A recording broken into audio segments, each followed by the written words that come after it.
Welcome, everyone. This is Araceli, Transition Wealth Advisor and Real Estate Investor in the US and Canada.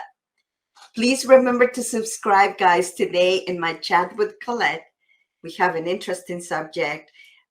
Colette, can you introduce yourself and let us know what we're talking about today? Of course. Hi, everybody. My name is Colette Rava. I'm a residential real estate broker in the GTA. Today's subject is very interesting, and it just happens to be something that has come across my desk this year quite a few times, actually, this Yeah. year. Uh, Interestingly enough, what it is when you inherit property from possibly in this case, the cases that have come across my desk this year have been family members that have either passed away or can no longer take care of the property, and they decide to move to Florida or something else where they're retiring and they can no longer take care of this home that they are living in.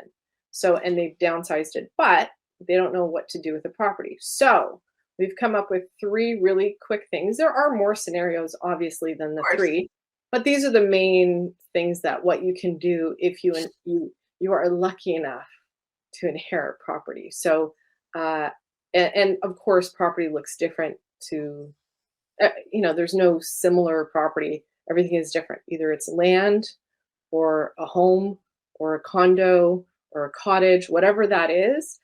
This is the general idea of if you are inheriting a home that's already existing and standing and it's Yeah. okay. So we have, yeah, exactly. Like you can't just, okay, I'm going to put up a tent and live here. So Yeah. we're not going to go there today. Yeah. So basically, if you inherit a house, these are three things that you can do with it. So number one, you want to take the first one? Yes, so you can move in. So in this case, obviously, you have to look at the location. If it is obviously conducive to what you're doing, where you are right now, maybe you inherit a house that is bigger than what you have, and you have a family. So it might be better for you to live in that house than in your current situation. Let's say you live in a condo right now, but you have one child and you are expecting one. So Yeah. now you say, well, it's better to live in a house. But the second thing that you have to consider is what are the expenses attached to that property? Because even if it does not have a mortgage, which in the majority of cases, you're going to have a Right. property that you inherit and you don't have a mortgage on it, still, depending on where it is, the property taxes and the maintenance can be quite high. So you have to look at that. But that is one of the first options, which is to move in and enjoy that property. Right, Yes. Colette? Do you have any other? Yeah. Well, and you can dream that the inherited property is somewhere like in Spain or in Italy. So, so that's why location is the most important thing first. Like, Exactly. how are Because we going to do this? well, if you inherit a house in Italy or Spain, but you can't really move there, then you may have to go to other options, right? So, No, that brings us to option number two, which is sell it. So even if it's in the, let's say you're in the GTA and you want to sell it in the GTA, there are plenty of reasons why to sell. So one of the reasons, and this is something that you may not, it might not occur to you until you have to go through the process. So if you inherit, let's say, a property from a parent that has passed, so or it's your home that you grew up in, sometimes it's way too much personal memories that are in that house, and sometimes you don't want to sell it because of those memories, but also mhm. there's the other side of like, yes, I want to sell it because there are too many memories. The house is too old and too run down. The location, like you said, doesn't work. I want to sell it. And you can take that money and buy something you actually want or something that works for your Mhm. family. So selling is always a good option when it just doesn't feel right. And I know when we say, trust your instincts and your feelings, a lot Correct. of that you kind of have to go through the process before you know what that feels like. So selling is another option. What about number three? Okay, so before we go into number three, the one thing that you need to consider when you're selling, it's not, you can always take the money and improve your existing property. Like if you want to do some renovations, Of right? course. You Yeah. can also invest the money and buy maybe another property that is already fixed up, is closer to you, or that you may want to do as an investment. Or Right. if you're not that type, maybe you can take that money, talk to a wealth advisor, and make sure that that is going to be invested somewhere that you can use down the line. Remember, it's always about planning, and it comes back always to money. Everything Right. touches money, and that money needs to be used the best possible way, either Yeah. way. Well, So the especially if third, we're talking yeah, about the scenario of having kids. So if you have, you want to put money away to have them eventually have a home. So yeah, this is something that you can start thinking about, or for our ESPs, putting it in for their education, things like that. This money could be widespread, not just to sell it and go on a holiday. Depends on how much comes out of that property. But in these days, properties are worth a lot of money.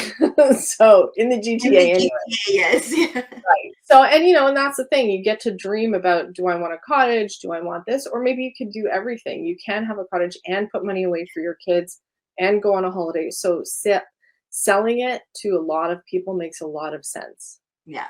So number 3. Number 3 is you can rent it out. If the property is in good condition, but you don't want to live in it because it's too big, too small, you don't know, right? Not in the right area. Yeah, not in the right area. All of those kind of things might not work for you. Because if you inherit a condo in the middle of Toronto, but you live in the suburbs, you live in Mississauga, or Hamilton, you may not want to go to the city. It's too much.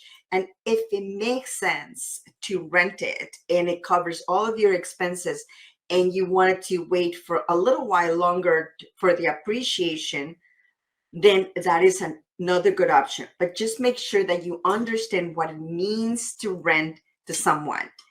Yes, That's to be one a of the things that landlord. we were discussing as well, right? Because Yeah. also, if you rent it to the wrong person, it might actually not be the right thing for you, right? Yeah. Well, that's it. So saying, okay, well, scenario 1 doesn't work for me, scenario 2 doesn't work for me, or I'm not sure what I want to do. You can rent it out even for a short term. So Araceli and I always have this argument, what's better, short-term rental or long-term rental? And we both, there is no answer to that because it depends on what you want out of it. For me, short-term works for my properties. For her, long-term works for her property. So it depends on what kind of landlord you are, what kind of money you expect. And guess what? You have the option to talk to both of us or either of us to know if the numbers work out, to know if renting is the right thing to do or to sell it. This is what we do. We both give Yeah. a free consult to anyone who wants to call us and ask. This is a specialty of mine. Araceli too, because she has that background in being a landlord herself and knowing what's the best scenario. We talk to each other all the time saying, oh, you know what? I have this property. I'm not really thrilled about having it anymore. You think I should sell it? And we talk to each other about it. Yeah. Let's talk about the numbers because we know we can help each other. We can help you decide too. So, Correct. And remember, oh, it's always about the plan. It's not about what we know or what we do, but it's about you and your specific situation.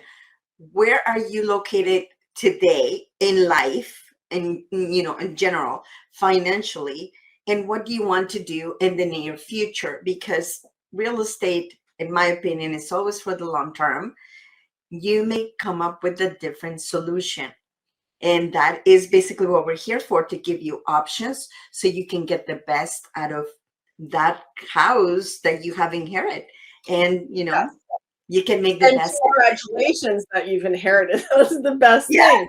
But knowing it can be scary for a lot of people that here's this great inheritance. Now, what do I do with it? So we are here, even though I'm a realtor, I'm not going to say sell it because I know what it's like. I know it's not, a clear cut question. I don't care. It's not about me. It's about you and what you want to do with your finances and how to improve your life. What do you want to do with the house? I will just help you answer those questions. Yep.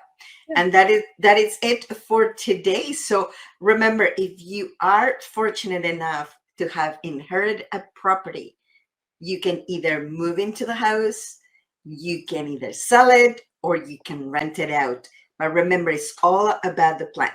And if you want to know more about how to make the best out of your money and your real estate, please tune in, give us a like or share it with somebody and ask us a question so we can give you that answer right here. Thank you so much, Colette, for being here. Appreciate you. And we'll see you in the next one.